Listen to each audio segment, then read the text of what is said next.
гледат най-много.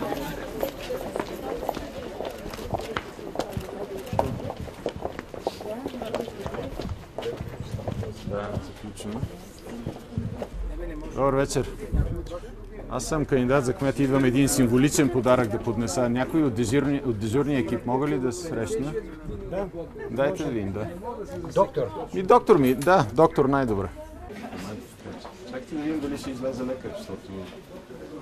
Нещо не дига телефона дежурния лекар, знаете?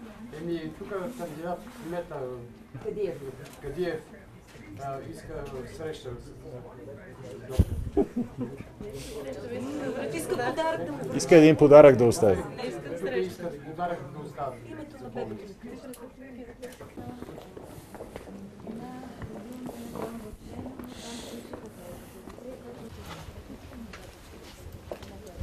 Добър ден, извинявам се, че Георги Кадиев, кандидат за кмет на София.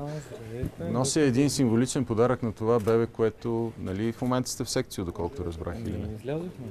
Добре, значи се е родило бебето. Живо и здраво. Чудесно. Как се казва? Или няма име още? Мисля, че как каза майката, Боян. Майката е Бояна. Детето. Майката каза, че ще се казва Боян. Боян, момче. Чудесно. Ако можеше да е Георги, още по-хубаво, ама нищо. Като мен. Добре. Тук има нещо съвсем символично. Има един камък, който е символ на зодията. Това е за детенцето. Да, за детенцето.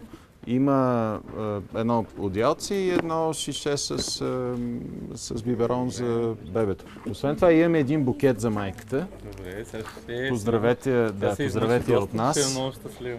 И всъщност това, което искаме да символизираме с този подарък е, че промяната в София започва от най-малките. И най-малките са тия, които се раждат. Така е. И аз от своя страна поех ангажимента, ако спечелим изборите за всяко дете, което се роди в София, да има един такъв подарък. Добре дошъл в София. Това е хубаво. Добре, заповядайте. Много, ще се зарадвам много, майка. Ако искате вие да кажете нещо, не знам, ако можем като общински съветници, община да... Успех ви желая. Някакви проблеми в болницата, за които можем да помогнем, не знам. Може би за фасада, така. Тоест ремонти.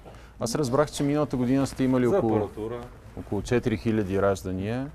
Сега тази година около 2600 до момента. Това бяха данните, които получихме. По-скоро това е за апаратура, да придоби още по-приветливи. А мислите ли, понеже разбрах, че сега има два дежурни екипа и двата са в секцио. Често ли, секцио ли преобладава вече или...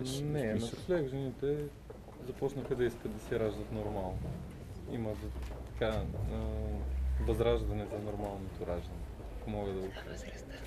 А възрастта каква е на майките? Родилките ли? Да. Не е различно. Обикновено около 30 години. С българската жена за 30 години вече започва да ражда. Образование? Добре образование? Или...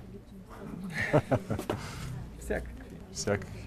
Добре, да не ви измъчваме. Благодаря още веднъж, че излязохте, защото идваме съвсем така неочаквано. Аз излязох от операционната, просто казаха кандидат. Помислих, че някакъв майтап интересен.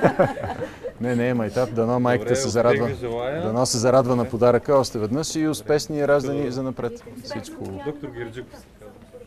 Доктор Николай Герджиков. И на майката също пожелание за да си гледа бебето живо и здраво. Здрави. И останете да си говорят. Ние тръгваме.